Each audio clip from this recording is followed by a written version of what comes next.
Hello friends, Radhe Radhe. कैसे हैं आप सब। आज हम बताएंगे आपको सत्यनारायण व्रत कथा और मतलब एक पहला और दूसरा अध्याय। और अगर आप फेसबुक देख रहे हैं तो जो मैंने अभी वीडियो अपलोड करी वो बृहस्पति व्रत कथा थी।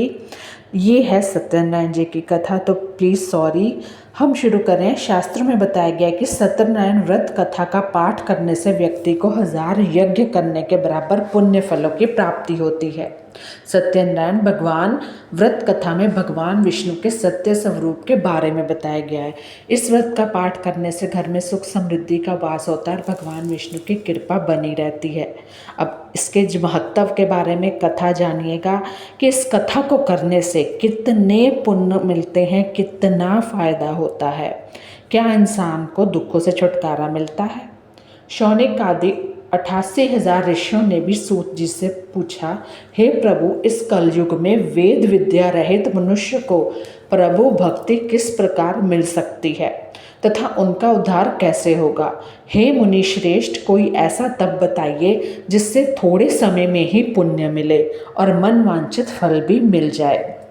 इस पर ऋषि उनको बताते हैं कि किस तरह इस सत्यनारायण व्रत कथा से इंसान को पुण्य और मोक्ष मिलता है। इस प्रकार की कथा सुनने की हम इच्छा रखते हैं। सर्वशास्त्रों के ज्ञाता सूत जी बोले, हे वैष्णवों, मैं पूज्य आप सभी ने प्राणियों के हित की बात पूछी है, इसलिए मैं एक ऐसे श्रेष्ठ व्रत को आप लोगों को बताऊंगा जिसे नारद जी ने लक्ष्मी नारायण जी से पूछा था और लक्ष्मीपति ने मुनि श्रेष्ठ नारद जी से कहा था। आप सब इसे ध्यान से सुनिए, क्योंकि यह व्रत इन सिद्धियों वाला व्रत है, 100 सिद्धियों वाला व्रत है, पुण्य देने वाला है। क्या कहते हैं, एक समय की बात है, योगी राज नारद दूसरों के हित की इच्छा लिए अनेकों लोकों में घूमते रहे। मृत्यु लोक में आ पहुँचे। यहाँ उन्होंने अनेक योनियों में जन्मे प्राय सभी मनुष्यों को अपने कर्मों द्वारा अनेकों दुखों से पीड़ित देखा। उनका दुख देख नारद जी सोचने लगे कि कैसा यत्न किया जाए जिसके करने से निश्चित रूप से मानव के दुखों का अंत हो जाए। इसी विचार पर मनन करते हुए वह विष्णु लोक में गए। वहाँ वे देवी के ईश नारायण की स्तुति करने लगे, जिनके हाथों में शंख चक्र गदा और पदा थे, गले में वरमाला पहने हुए थे। बस उनको देखते ही प्रणाम करने लगे। फिर आगे बढ़ते हैं। उसके बाद क्या होता है, स्तुति करते हुए नारद जी बोले, हे भगवान, आप अत्यंत शक्ति से संपन्न हैं। मन तथा वाणी भी आपको नहीं पा सकती। आपका आदि मध्य तथा अंत नहीं है। निर्गुण स्वरूप सृष्टि के कारण भक्तों के दुख को दूर करने वाले हैं। आपको मेरा नमस्कार। नारद जी की स्तुति सुन विष्णु भगवान बोले, हे मुनिश्रेष्ठ, आपके मन में क्या बात है? आप किस काम के लिए पधारे हैं? उसे निसंकोच कहें, मैं सुनूंगा। इस पर नारद जी बोले, हे प्रभु, आपसे न कहेंगे तो किससे कहेंगे। नारद जी बोले कि मृत्यु लोक में अनेक योनियों में जन्मे मनुष्य अपने कर्मों के द्वारा अनेकों दुखों से दुखी हो रहे हैं।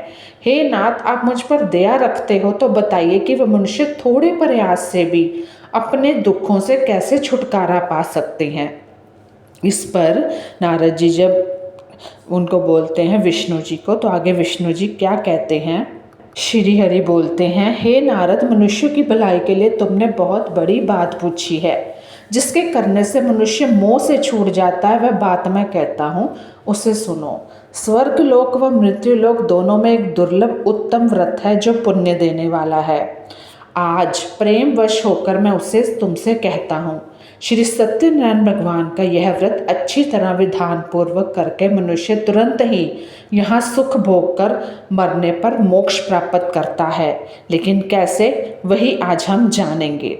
अगर हम कुछ थोड़ा पुण्य यहाँ से कमा जाएंगे तो क्या ही जाता है किसी का, हमारा ही आगे जन्म में भला होगा।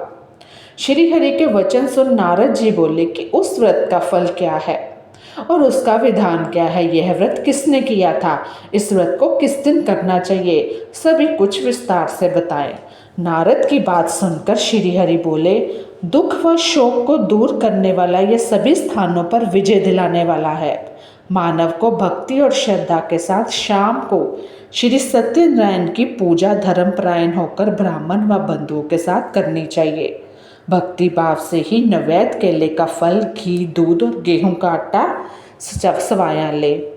गेहूं के स्थान पर साठी का आटा, शक्कर तथा गुड़ लेकर सभी भक्षण योग्य पदार्थों को मिलाकर भगवान को भोग लगाएं, है ना।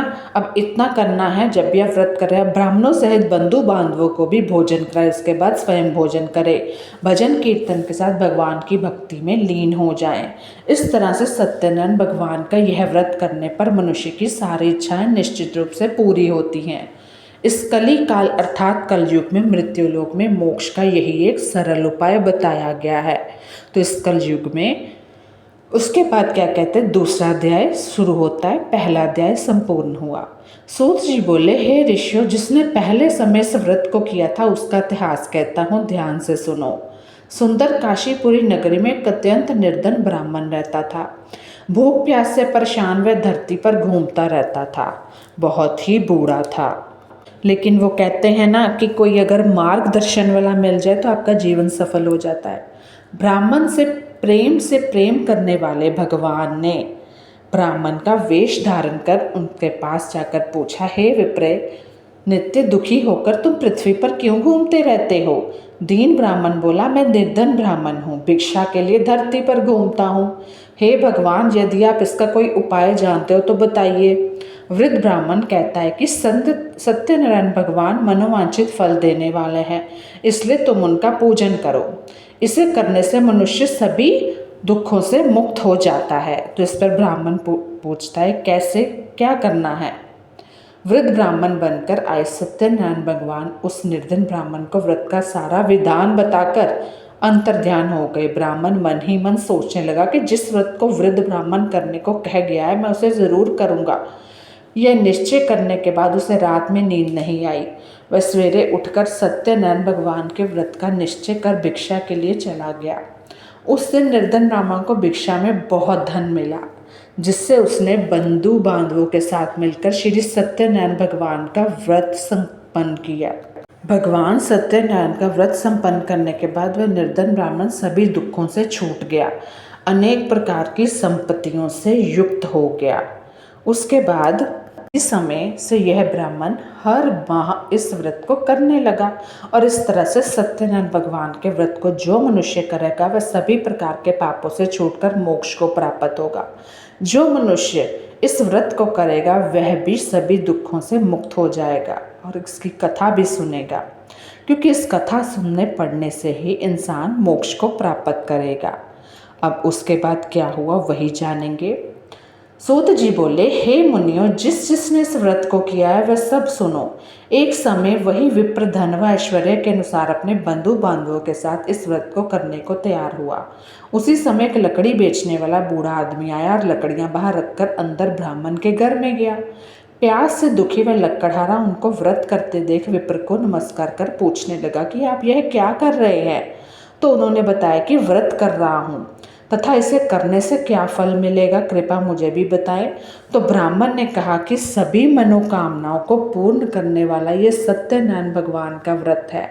इनकी कृपा से ही मेरे घर में धन धान्य आदि की वृद्धि हुई है। मेरा तो जीवन बदल गया। इस पर लकड़हारा बहुत हैरान होता है। विप्र से सत्यनारायण व्रत के बारे में जानकर लकड़हारा बहुत प्रसन्न हुआ। चरणामृत लेकर प्रसाद खाने के बाद वह अपने घर गया।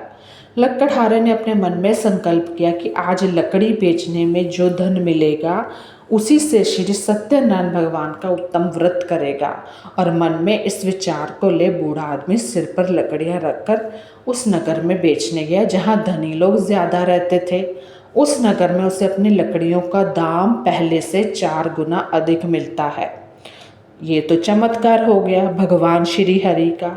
वो बहुत ही खुश हुआ। बूढ़ा प्रसन्नता के साथ दाम लेकर केले, शक्कर, घी, दूध, दही, गेहूं का आटा ले कर और सत्यनारायण भगवान के व्रत की अन्य सामग्रियां लेकर अपने घर गया।